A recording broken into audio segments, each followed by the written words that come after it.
Welcome to Pindar Poetry. We hope you learned something new. You start by preparing the system. Create a restore point and confirm compatibility.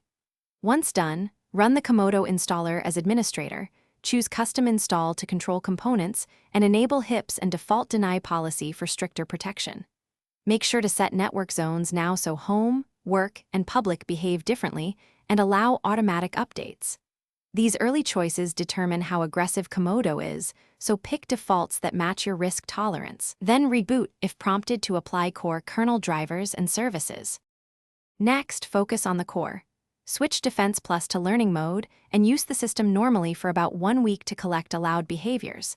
This builds a solid, trusted application list.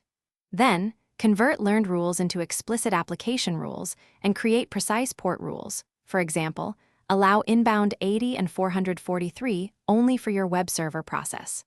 Also, configure intrusion prevention signatures, define tailored zone policies, and set scheduled malware scans with sensible exclusions to avoid false positives. After each change, test functionality to validate rules. To finish, harden the setup.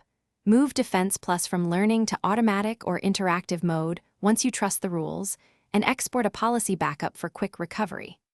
Make sure logging and real-time alerts are enabled so you detect anomalies early. If an application stops working, check Comodo logs first to identify blocked actions, restore the specific rule or import the saved policy, and reboot if kernel drivers need reload. One key troubleshooting tip: use the rollback or restore point to revert to a known good state if misconfiguration causes system instability. Thanks for watching. Consider subscribing if we helped you.